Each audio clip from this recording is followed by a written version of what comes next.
like my hands just do all the thinking and does like the correct decisions and the correct punishment every time. Like I guess like really hard to explain because I really don't think about it. Yeah. Like I guess it's just when I'm in that zone where no one can get to me. This zone where I'm playing and all the actions are not being said in my head, but are being said when I'm touching the control. It's a hyper intuition, in my opinion. Yeah. Like most people, they say they think during the matches, but I feel like that's the wrong way to go about it. I feel my way is basically through instincts and just like how I feel. It just comes out. Like I don't really like, because I think thinking takes too long, especially in games because they're really fast and fast-paced, where you don't have enough time to think. But in training, in training mode, I do think about like certain strategies on what to look out for.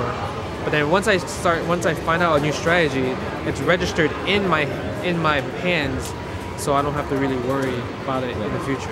When I watch Japanese players play, I just feel like they just don't care. Like they just, whatever they press, it's gonna work. That's how I think they feel, and that's why like we do pretty good against them, because it's not that we think, it's that when we play we're more defensive than aggressive like Japan is. Like Japan players, they just let moves rock, while if we see that move, they're gonna pay for it. Like our reaction times are a lot better than Japan's reaction times. You could say like the way the Korean champion Poongko was playing, he's like a spear. He's gonna go straight. While Daigo, he's like a spear plus a shield. It's like you could say like it's Spartan. Yeah. While Poongko is like a Spartan without a shield. Yeah, you're basically playing a program who plays, like it still takes a lot of eye coordination, a lot of concentration, because to getting to that high score is pretty hard. Like there's a whole Pac-Man Donkey Kong where you gotta go all the way to the kill screen, which takes like 3 to 5 hours. It's an endurance, and that's like yeah, it's not on what we do as fighting gamers, but it's also a skill that you need to practice on back and forth.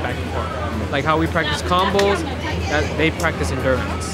I don't really study frames at all. I just press buttons and see if it works. Like I guess that's like bootleg frame counting, but I don't really like, okay, this move is like 2 frames while this move is 5, or this is like after it hits it's plus, negative.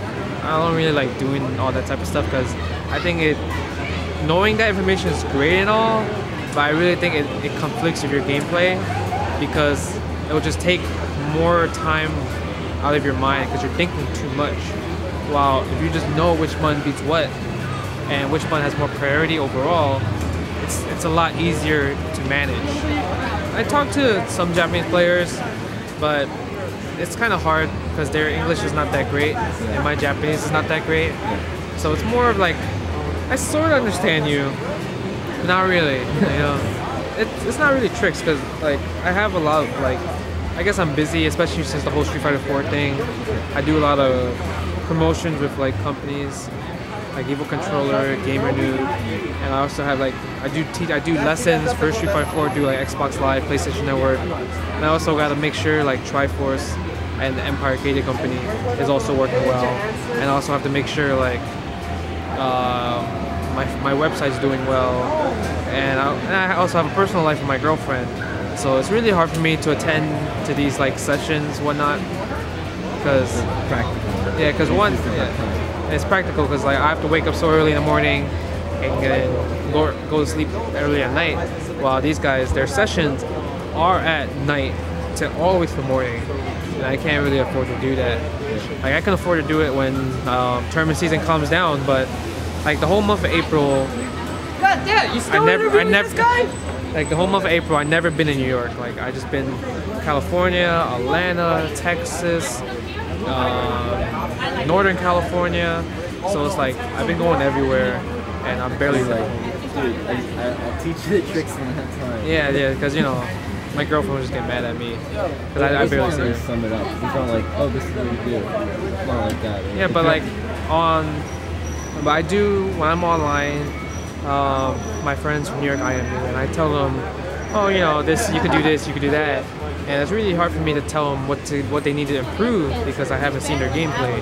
The only time I could have, I taught some people last night when we were at the Arc, and you know, Javits, Andre, I told them what they need to do. Like, I was telling Javits that if you're playing Honda and you do like jab version of his headbutt, before someone attacks you, you could have enough charge to do another headbutt. But you know, he never did that, but now he does. So little stuff like that to improve his game always works out. Gooteck's Balrog. It's good, but it's just that it just lacks experience in matchups. Like certain characters that are not played very often, he doesn't know what to do with Balrog. Like he's pretty good against Rufus, my character. But like he does, like we go back and forth Rufus versus Balrog. But if I play Balrog back at him, it'll just be a clean sweep of 5-0. And so he's gotta, because I feel like he's under so much pressure right now because he's like doing all this promo work. He has to, plus he has to like attend to his team, and he's like, it's hard because we're both doing the same thing, and it's like it's more pressure on him because he's not as good as this.